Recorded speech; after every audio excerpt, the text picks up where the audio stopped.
Hola, me llamo Marina. Hace 5 años mis padres me sentaron frente a ellos y me dijeron que ya no me reconocían, que debía marcharme. Creyeron todas las mentiras que inventaron mis hermanos sin hacerme una sola pregunta. Esa misma noche salí de casa embarazada, sin dinero, sin hogar y completamente sola. Ellos no sabían que estaba esperando gemelos, hijos de un hombre del que aseguraban que jamás se quedaría, pero se quedaron. Ahora ellos lo han perdido todo, y yo soy la única que todavía tiene algo que ofrecer. Antes de empezar, dime, ¿desde dónde me estás escuchando y qué hora es allá donde estás? Escríbelo en los comentarios. Esta historia llega al fondo del alma. Todo comenzó un domingo, uno de esos días cálidos y secos de primavera en Sevilla, cuando los jacarandás pintan las aceras de color lila. Recuerdo apartar los pétalos del parabrisas de mi coche antes de entrar a la casa de mis padres. Era como caminar directo a una trampa que no sabía que estaba ahí. Papá había enviado un mensaje sencillo: cena familiar esta noche, a las 5. No faltes. Nada fuera de lo común. Pensé que quizá tenía que ver con mis solicitudes a la universidad de posgrado, o con el nuevo trabajo de Emilio, o con los planes de boda de Zulema, pero cuando crucé la puerta, no había comida en la mesa. No olía al gratinado de mamá ni a su ensalada César comprada en el supermercado. Solo silencio. 3 personas ya estaban sentadas en el sofá, como si hubieran estado esperándome. Papá no se levantó, no me abrazó, apenas me miró y me dijo con frialdad: llegas tarde. Traté de sonreír, nerviosa, y respondí algo sobre el tráfico, mientras buscaba en sus rostros una pista de lo que pasaba. Mamá tenía la vista fija en sus manos entrelazadas. Emilio sonreía con autosuficiencia, como si acabara de ganar algo. Y Zulema evitaba mirarme, aunque su expresión parecía ensayada, como si hubiera practicado este momento frente al espejo. Entonces papá me dijo que me sentara, que necesitaban hablar conmigo. Me acomodé rígida en la butaca junto a la ventana, y la luz que entraba detrás de mí hacía aún más difícil leer sus gestos. Fue Emilio quien me acusó de haber retirado dinero de la cuenta de jubilación de mis padres. Yo apenas alcancé a reaccionar, confundida, cuando me mostró un estado de cuenta con un retiro marcado en naranja. Traté de defenderme, pero papá levantó la mano para callarme. Entonces Zulema intervino, ansiosa por añadir más. Dijo que yo mantenía una relación con un hombre casado del hospital y que incluso había intentado seducir a su prometido. Sentí que me quedaba sin aire. Me aferré con fuerza al pantalón, incapaz de creer lo que escuchaba. Pregunté si de verdad pensaban que sería capaz de traicionar a mi propia familia de esa forma. Mamá apenas murmuró, con los ojos bajos, que yo había cambiado, que ya no sabían quién era. Les grité que nadie me había preguntado nada, que se estaban lanzando acusaciones como si fueran verdades. Pero papá me interrumpió con un «basta». Dijo que ya lo habían discutido y que habían tomado una decisión. Y entonces pronunciaron la sentencia que me partió el alma: me quitaban del testamento familiar y lo mejor era que me marchara esa misma noche. Miré a mi alrededor, a las paredes con nuestras fotos, al rincón donde solía acurrucarme a leer junto a la chimenea. Ya no era mi hogar, era un lugar donde me habían convertido en extraña. Emilio, con una frialdad escalofriante, me dijo que tenía 1 hora para irme. Y Zulema añadió que ya habían preparado una maleta y estaba lista en el pasillo. Me levanté sintiendo que caminaba fuera de mi propio cuerpo. Pasé frente a mi madre, que no alzó la vista, y frente a mis hermanos, que parecían orgullosos de su pequeña obra de teatro. En el garaje me crucé con papá, que tiraba algo al cubo de la basura, mi álbum familiar. Le pregunté si hablaba en serio, y solo encogió los hombros diciendo que ya no lo necesitaría. No lloré. No entonces. Mis piernas simplemente me llevaron hasta el coche, y conduje sin rumbo, temblando al volante. Terminé en un motel barato al borde de la carretera, de esos donde las cortinas nunca cierran del todo y el aire acondicionado suena como si quisiera escapar de la pared. Me senté en la cama durante mucho rato, en silencio. Y entonces sentí algo en el vientre. No era dolor, era un peso distinto. Había perdido la cuenta de mis días. Compré una prueba en la gasolinera y, de vuelta en el baño amarillento del motel, observé cómo aparecían las 2 líneas. Positivo. No grité ni lloré. Me quedé mirando mi reflejo en el espejo, y en voz alta me dije: no estás sola. Luego, sin pensarlo, susurré al pequeño ser dentro de mí: tú eres la única verdad que ellos no pudieron borrar. La habitación olía a lejía y a alfombra vieja. Afuera, el letrero de neón parpadeaba, vacancy. En la mesa seguía la caja de la prueba de embarazo abierta, y el espejo al otro lado del cuarto me recordaba que la verdad ya estaba latiendo dentro de mí como un segundo corazón. Saqué de mi maleta algo que no había tocado en años, mi diario, con tapas de cuero negro y las páginas gastadas por el tiempo. Había sobrevivido a mudanzas, viajes, incluso a una inundación, y ahora me acompañaba en este destierro. Lo abrí al azar y encontré recuerdos de trabajos, turnos como camarera, mensajes con Carlos en aquellos días en que apenas coqueteábamos fingiendo ser solo amigos. De pronto, un recuerdo me golpeó, un día de marzo en que Emilio me pidió que le explicara un tema de genética. Yo lo hice, y después él repitió palabra por palabra mi explicación en la presentación final, llevándose todo el crédito. El profesor lo elogió, papá lo enmarcó y mamá aplaudió orgullosa, mientras yo me quedaba muda. Pasé las páginas hasta encontrar a su lema. Siempre impecable, siempre en el centro, pero incapaz de compartir la luz. Recordé. El día que mi abuela me dejó llevar su pulsera de perlas, y Zulema dijo en voz alta que solo me la daba porque yo no era lo bastante bonita para los concursos. Guardé silencio, aunque las palabras me dolieron más de lo que ella imaginaba. Lo que nunca supo fue que mi abuela me había dejado en secreto algo más valioso, su anillo de boda, una sortija sencilla con un zafiro en el centro, escondida en un libro hueco. Era mi tesoro, la prueba de que alguien me había visto de verdad. En la boda de Zulema me dejaron ir, aunque me sentaron lejos. Cuando intenté hablar al micrófono durante el brindis, falló. Ella sonrió y dijo que era un fallo técnico, y acto seguido lo usó sin problema para dar su propio discurso. Yo me quedé con el nudo en la garganta. De vuelta en el motel, miré otra vez la prueba positiva. No había error. La verdad era esa, nunca fui realmente parte de ellos, siempre fui tolerada, nunca valorada. El teléfono vibró sobre la mesa con un mensaje de un número desconocido: voy a ir a Granada. Si es cierto, no estás sola. Era Carlos. Yo no le había dicho nada, todavía no, pero de algún modo lo sabía. Y por primera vez desde que me echaron, algo dentro de mí dejó de temblar. El hombre que aún me miraba con bondad estaba viniendo a mi lado. No supe cuánto tiempo me quedé allí, mirando el mensaje de César en la pantalla del móvil como si pudiera cambiar. La habitación del motel se sentía demasiado pequeña para el terremoto que me sacudía por dentro. La ventana estaba entreabierta, dejando pasar el aire seco de Arizona y el zumbido distante del tráfico. El silencio era espeso, pero ya no estaba del todo sola. Entonces escuché unos golpes en la puerta. No eran fuertes, sino un ritmo familiar, constante. Me quedé inmóvil con el teléfono aún en la mano, hasta que reuní valor y abrí. Ahí estaba él. Se veía igual, aunque también distinto, como alguien que había librado. O sus propias batallas. Vestía una camiseta gris con las mangas arremangadas, y las líneas de bronceado se marcaban en sus brazos. Sus ojos se encontraron con los míos sin exigir explicaciones ni promesas. Solo presencia. ¿Estás bien?, preguntó con suavidad. No me salieron las palabras. Retrocedí un paso y él entró. No hubo abrazos ni lágrimas, nada de dramatismo. Simplemente se sentó en la silla junto a la ventana, mientras yo permanecía en el borde de la cama como una visitante en una casa ajena. El silencio se estiró entre nosotros, denso, pero no incómodo. Finalmente susurré: no esperaba que vinieras. Él no respondió de inmediato. Su mirada se posó en la mesita, donde la prueba de embarazo seguía junto a una botella vacía. No señaló, no preguntó, solo dijo: ¿quieres salir un rato de aquí? Asentí. Condujimos en su camioneta vieja, de esas que vibran lo justo para posponer cualquier conversación.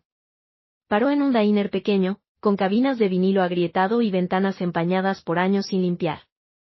Un sitio donde nadie preguntaba quién eras, siempre que pagaras en efectivo y dejaras una propina decente. Nos sentamos en una mesa junto a la ventana. César pidió café para los dos, negro. La camarera ni se molestó en traer el menú.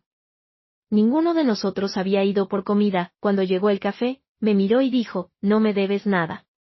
Yo no di rodeos, estoy embarazada. Él no parpadeó, no se inmutó.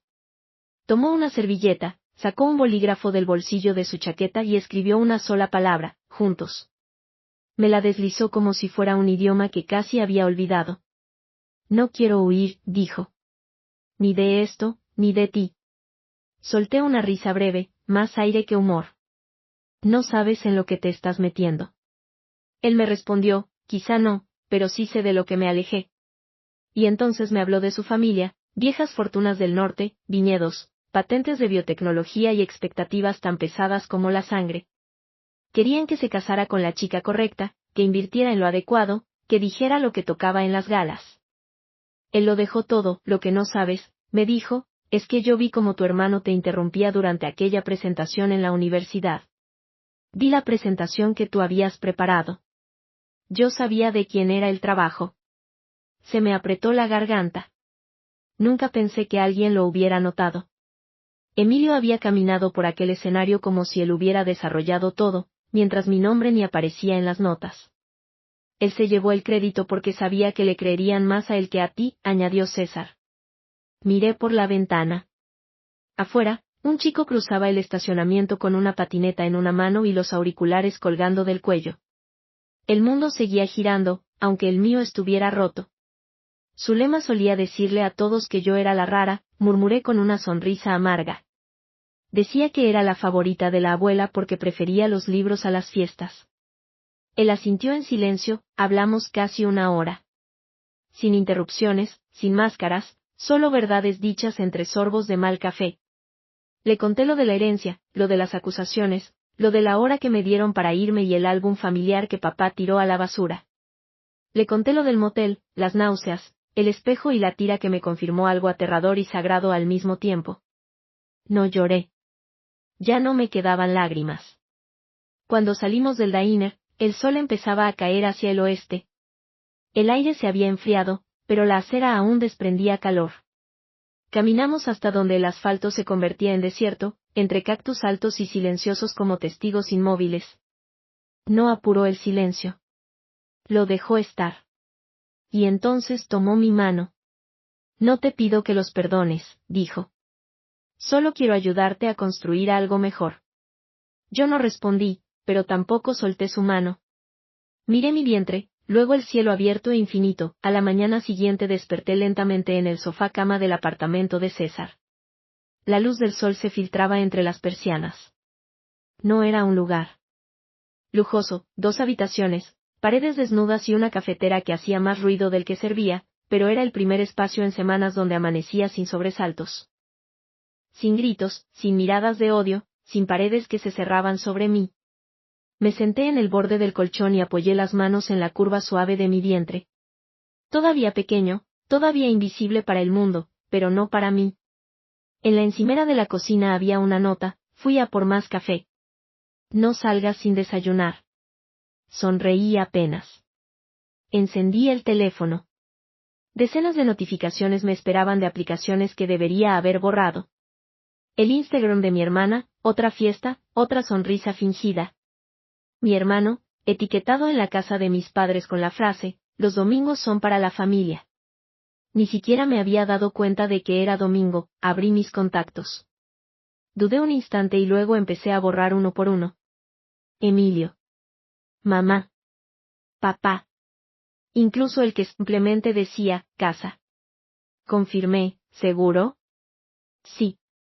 No quería recordatorios de un lugar que me había echado como si fuera basura. Dejé de mirar sus redes sociales, cerré sesión. No por rencor, sino por instinto de supervivencia. No los estaba borrando para hacer daño, los borraba para poder volver a mirarme con claridad. Esa misma tarde llamé a una clínica de mujeres bajo otro nombre, Elena Martín. No fue el primero que pensé, pero salió fácil. Elena sonaba como alguien a quien nadie buscaba, alguien a quien nadie había borrado. Pagué en efectivo, esperé en la sala junto a una adolescente que mordía la manga de su sudadera y una mujer de la edad de mi madre que parecía no haber comido en días. La enfermera no preguntó mucho, solo me tomó las constantes, programó una cita de control y me entregó un folleto sobre nutrición prenatal con una sonrisa sincera. Sin seguro familiar, sin contacto de emergencia. Solo yo, un formulario y la promesa silenciosa de que saldría adelante. No solo llevaba un hijo. Llevaba un futuro que nadie más moldearía esta vez. Esa semana pasé horas en la vieja biblioteca del centro de Phoenix. No en la parte moderna con cafetería y murales, sino en el ala antigua, donde los escritorios cojeaban y los ordenadores parecían sobrevivientes de otra era. Busqué información sobre becas, marcos legales, estructuras básicas para una empresa. No sabía del todo lo que hacía, pero sí sabía lo que quería: fundar una compañía de biotecnología basada en aquella tesis que Emilio había presentado como suya. Esta vez, mi nombre estaría en cada página. César nunca interfirió. No trató de arreglar las cosas. Solo se aseguraba de que comiera, me traía bolígrafos de repuesto y, a veces, se quedaba leyendo en un rincón mientras yo trabajaba. No hablábamos mucho de su familia, pero una noche, entre cajas de comida para llevar y ya suave en su móvil, me dijo: ellos quisieron construirme a su imagen. Yo prefiero ayudar a alguien a construir algo real. Esa noche hicimos un pacto silencioso: no mirar atrás, no llamarlos, no esperar que cambiaran. Creo que eso es el amor a veces. No los gestos grandiosos, sino saber cuándo apartarse del camino y aún así quedarse cerca. Registré la empresa con el nombre Sauline Bio. Era simple. Representaba un linaje, una nueva línea que empezaba con mi hijo. No sabía cuánto tiempo me quedé ahí, después de escuchar el mensaje, con el teléfono en la mano y la respiración entrecortada, más por reflejo que por miedo. La voz de mi madre sonó dura, cortante, sin espacio para dudas: si sigues viva en algún lugar, quédate lejos. Cinia está embarazada ahora. No necesitamos tu drama. Eso fue todo. Sin saludo, sin despedida. No lloré. Guardé el buzón de voz y lo archivé en una carpeta llamada prueba. No era para usarlo en tribunales, era para mí, para recordarme, años después, que alejarme había sido lo correcto. Esa misma tarde, firmé en línea los formularios finales de registro de Sauline Bio. No era venganza, era renacimiento. La tinta apenas se había secado cuando ya estaba bajo luces fluorescentes, rodeada de desconocidos con portátiles y credenciales de inversores colgadas del cuello. El espacio compartido tenía esa estética moderna: concreto pulido, madera recuperada, ruido de cafés y energía de startups. Yo no encajaba del todo. Aún no. Pero igual me presenté. Había pedido prestado un vestido azul marino que aún cubría mi vientre y me recogí el cabello en un moño bajo, confiando en que la fuerza tranquila de mis palabras hablara más alto que la forma de mi cuerpo. El pitch salió bien, claro, afilado, ensayado. Lo había practicado en el espejo, en sueños, hasta en baños entre náuseas. Mis números eran sólidos, impecables. Pero bastó una sola frase para aplanarlo todo: un hombre mayor, cabello gris perfectamente peinado, saco entallado, credencial de asesor prendida en la solapa, ladeó la cabeza tras mi exposición. Con una sonrisa que nunca tocó sus ojos, dijo: impresionante currículum, pero ya hemos tenido suficientes fundadoras solteras y embarazadas que intentan probar un punto. Nadie rió. No hacía falta.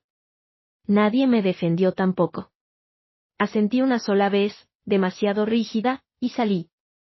Afuera, el sol de Arizona se había vuelto dorado, pero mis pulmones ardían. No me permití llorar. No todavía. Apoyé la mano bajo mis costillas, justo donde vivía un segundo latido, y me repetí: sigue caminando. Llegué hasta la parada de bus antes de que la náusea me venciera. Me doblé sobre un basurero, vomitando hasta dejarme la garganta en carne viva. Detrás de mí, una mujer con blusa tiesa y perfume demasiado fuerte chasqueó la lengua y murmuró: chicas así no deberían reproducirse. No me lo dijo directamente. No necesitaba hacerlo. Busqué el baño de la cafetería más cercana, me encerré en un cubículo y apoyé la frente en el tanque helado del inodoro. No sollozaba, será peor, lágrimas silenciosas, tan quietas que apenas las noté hasta saborear la sal. Con manos temblorosas saqué de la cartera una foto escondida detrás de una tarjeta que nunca usaba. Era de mi y la abuela Julia en la boda de Cinia. Las dos reíamos, atrapadas en un instante de alegría. Yo llevaba un vestido turquesa, ella uno lavanda. Siempre había mirado su rostro en esa foto, pero esa vez vi mi propia mano en la suya. Un gesto mínimo. Su palma deslizándome un anillo. No cualquier anillo, el suyo, el que llevó cuando se casó con el abuelo. El mismo que me prometió, diciendo, será tuyo, porque tú ves a la gente por lo que es, no por lo que quiere de ti. Pero en la lectura del testamento, fue Cinia quien apareció luciéndolo con una sonrisa de suficiencia. La abuela dijo que era para la primera hija en casarse, anunció, y nadie lo cuestionó. Nadie me miró. Yo callé.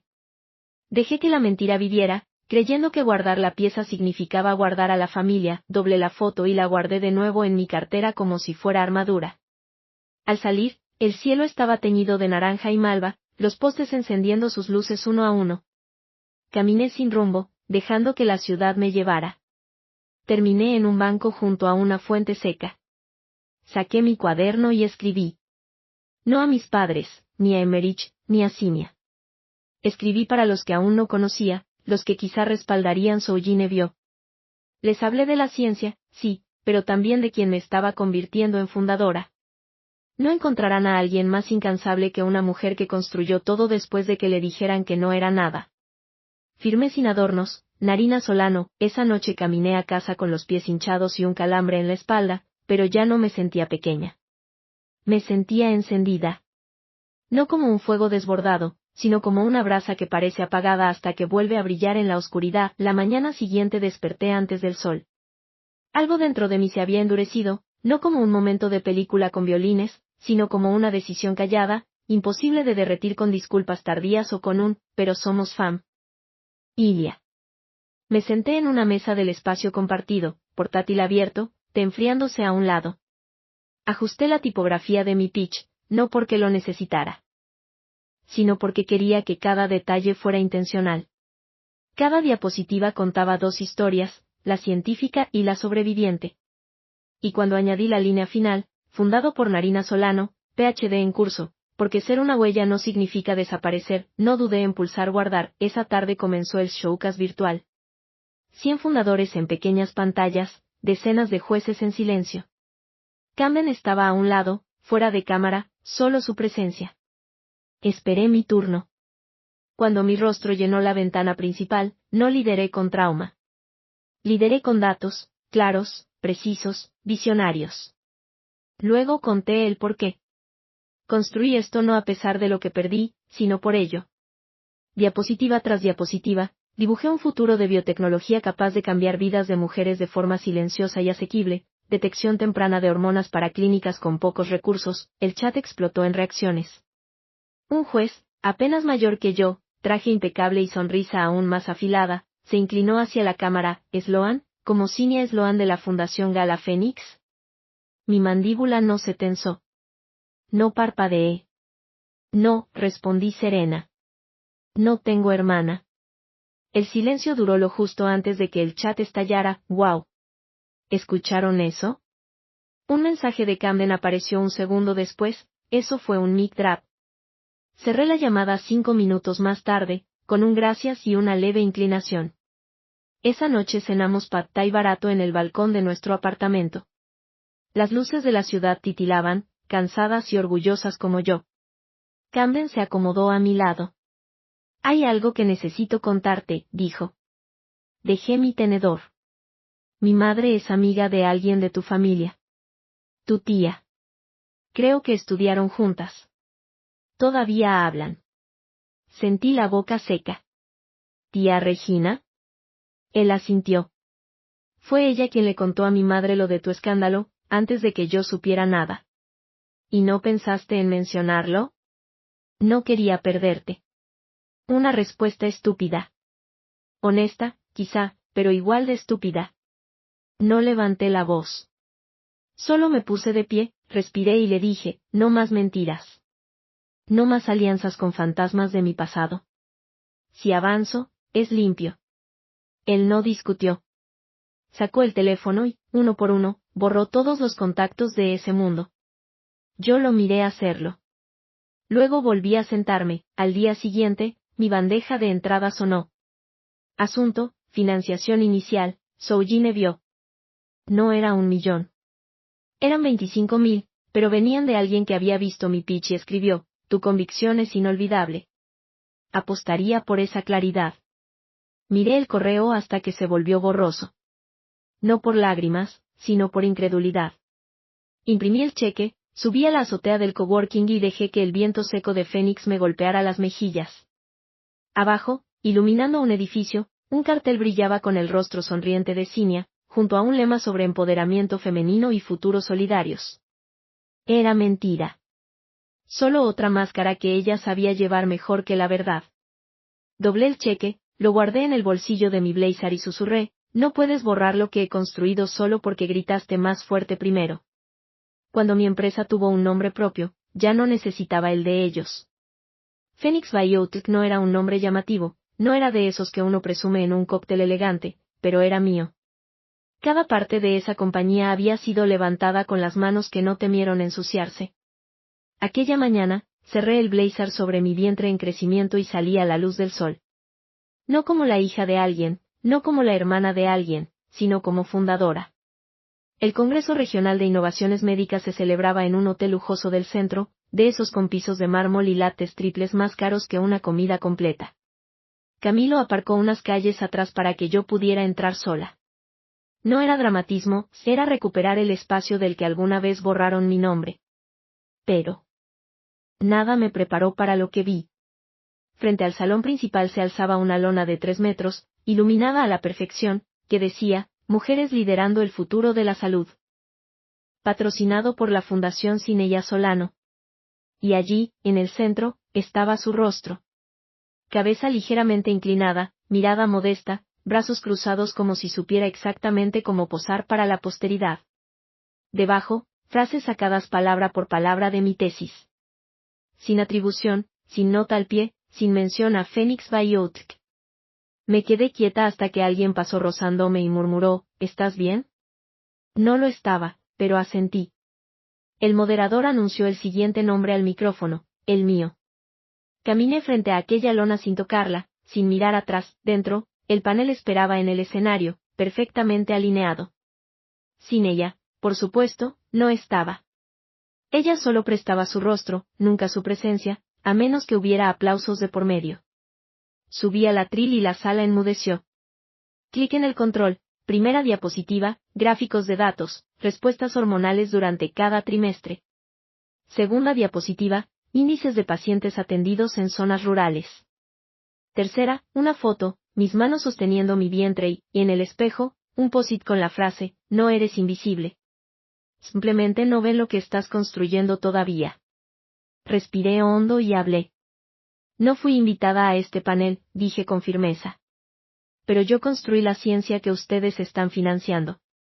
No con un apellido de dinastía, no con una agencia de prensa, sino con un cuerpo que nadie creyó capaz de liderar y una voz que intentaron ahogar en la vergüenza familiar. Nadie se movió. Terminé mostrando la última diapositiva, un correo electrónico fechado años antes de la creación de la fundación, con el borrador original de mi tesis. Bajé del escenario. Camilo me esperaba abajo, grabación en mano, ya subiéndola a la red con la leyenda, la hermana correcta lo construyó. El mensaje se propagó como fuego en maleza seca. Mi buzón se llenaba antes de llegar al estacionamiento, llegamos al auto justo cuando el sol bajaba, tiñendo todo de oro. Ese oro que abriga aunque el estómago arda. Hasta que vi el parabrisas, pintura roja en aerosol. Traidora. Basura de madre. Vergüenza para el nombre. No me sorprendí, solo me detuve. Camilo corrió maldiciendo, pero yo caminé serena hacia el lado del conductor. Bajo el limpiaparabrisas había un sobre con mi nombre escrito en cursiva perfecta. Dentro, una carta de cese y desista acusándome de difamación, exigiendo borrar las publicaciones, amenazando con demandar. Al final, la firma de Cineya. El rostro de Camilo se tornó rojo de rabia. ¿Llamo a la policía? No respondí. Abrí mi bolso y saqué una carpeta más gruesa, más pesada que la suya. Dentro, capturas de archivos con fecha, correos con asesores, recibos de becas, declaraciones de asistentes de laboratorio, registros de mentoría, todo mostrando su nombre falsamente pegado a mi trabajo. Cerré la carpeta con calma y la guardé bajo el brazo. Que lo intente, dije. Que sea ella quien dispare primero. Sonreí, suave pero cortante. Esta vez, yo llevaba el fuego. La demanda ya estaba redactada. Solo faltaba presionar enviar, y una vez que lo hice, todo se movió más rápido de lo que imaginaba. El silencio con mi familia se convirtió en documentos legales. El dolor en el pecho, en pruebas. Las noches en vela, en declaraciones juradas. Esa mañana llegué temprano al Palacio de Justicia de Phoenix. El aire seco, el cielo claro, hacían que todo pareciera más agudo. Vestí el blazer azul marino que mi madre decía me hacía ver demasiado masculina para ser su hija. Ella tenía razón, no era femenino, era imponente. Dentro, las luces zumbaban, los bancos se llenaban de murmullos y del sonido de libretas legales. Camilo se sentó 2 filas detrás de mí. Sin corbata, solo presente. Y era suficiente. Mi abogada, una mujer llamada Renata, con la furia serena de quien se ha abierto paso a codazos en décadas de juntas directivas, se inclinó y me susurró, ¿lista para dejar que esto respire? Asentí una sola vez, entonces cayó la primera bomba. Su señoría, comenzó Renata, no solo traemos pruebas de robo de propiedad intelectual. Tenemos el testimonio de un exfuncionario de becas del Instituto Nacional de Salud que confirma que Sinella Solano usó investigaciones propiedad de Narina Solano para obtener tanto financiamiento federal como el estatus de organización sin fines de lucro. El aire se escapó de la sala. La jueza, una mujer de mirada afilada y cabello recogido en espirales tensos, no pestañeó. Proceda. En ese instante, las puertas se abrieron. Sinella entró con un vestido crema y gafas de sol ridículas bajo las luces fluorescentes. Sus tacones sonaban lento, como si aún estuviera en un escenario. Cuando sus ojos se cruzaron con los de Camilo, su mandíbula se tensó. No esperaba verlo allí, de mi lado. Ese fue su error, su equipo legal, todo sonrisas pulidas y cortesía performativa, intentó suavizarlo. Es un malentendido familiar, una confusión por el duelo, por la rivalidad entre hermanas, por límites académicos mal interpretados. Me puse de pie. La sala se volvió a silenciar. Quiero presentar pruebas adicionales. Mi voz no tembló. Caminé hasta el estrado, saqué un pequeño USB de mi bolso y se lo entregué al secretario. Archivos de audio, expliqué. Conversaciones grabadas fuera de mi antigua habitación.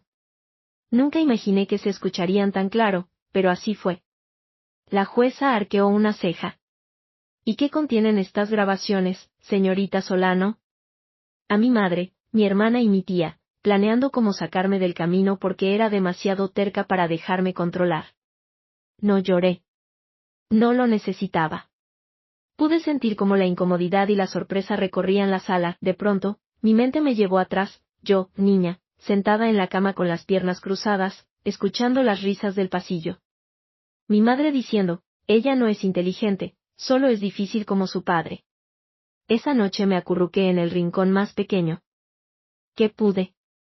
Pero ahora, en esa sala, estaba erguida. La jueza respiró hondo y asintió al alguacil. Haremos un receso para revisar las grabaciones. Mientras tanto, concedo una medida cautelar. La señora Sinella Solano tiene prohibido representar o beneficiarse económicamente de cualquier material relacionado con Phoenix Biotech, sus filiales o cualquier derivado de la investigación de posgrado de la demandante. Y allí estaba.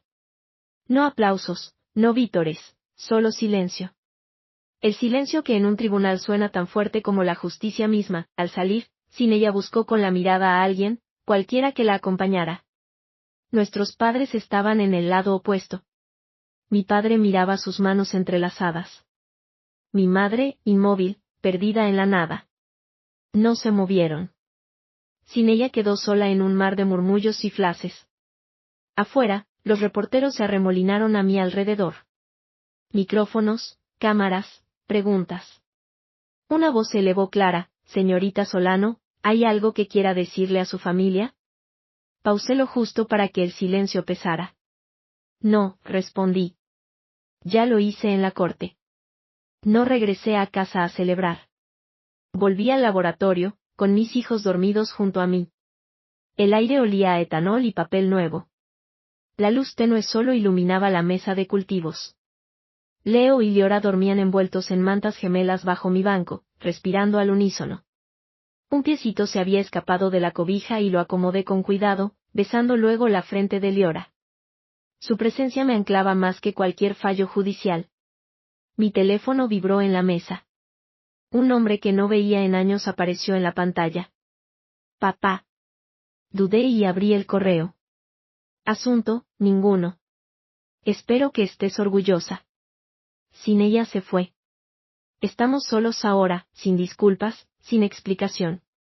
Solo esa línea, como una piedra lanzada a un pozo, sin esperar jamás el eco.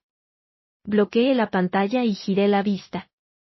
En lugar de responder, tomé la pipeta y me puse un par de guantes nuevos. Había un compuesto esperándome, uno que llevaba meses perfeccionando, un derivado proteico sintético para la investigación del cáncer de ovario. Mi madre nunca tuvo la oportunidad de luchar. El diagnóstico llegó demasiado tarde, y el silencio entre nosotras hizo que el reloj avanzara más rápido de lo que ya lo hacía. Por eso trabajaba ahora en su nombre, no para honrar lo que fue, sino lo que nunca tuvo oportunidad de ser. Cuando la última gota cayó en el ensayo, el amanecer se filtraba por las estrechas ventanas del laboratorio. Volví a mirar a mis hijos, aún profundamente dormidos, y susurré, estamos bien ahora, los tres.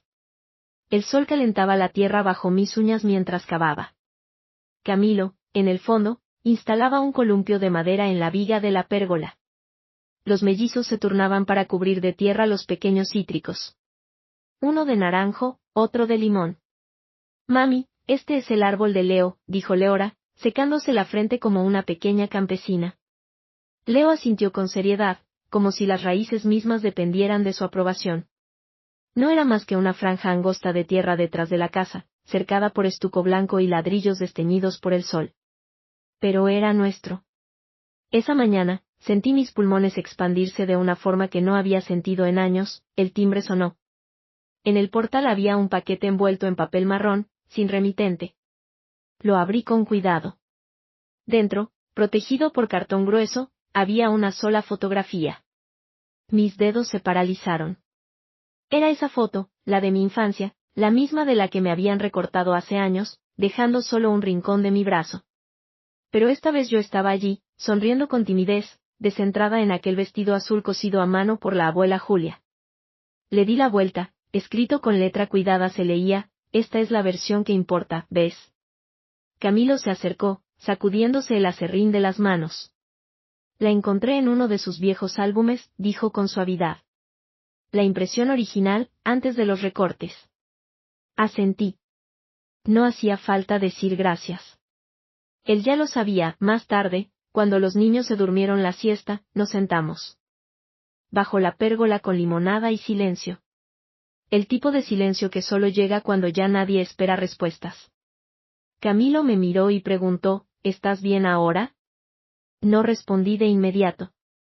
Observé la pequeña arboleda que habíamos comenzado, el columpio crujiendo suavemente con la brisa, el diminuto zapato de Leora olvidado junto al macetero. Luego miré mis manos, más fuertes, curtidas por el trabajo, aún manchadas levemente por el laboratorio. Al fin dije, no estoy solo bien. Soy exactamente quien siempre debí ser. Camilo extendió su mano, no para sujetarla con fuerza, sino para dejar sus dedos sobre los míos, como un acuerdo silencioso. Minutos después, los mellizos salieron corriendo tras una mariposa, su risa elevándose como un canto. Me recosté, con el pecho lleno de aire, y pensé, me borraron una vez. Pero yo no luché por ser recordada. Construí algo demasiado real para ser ignorado.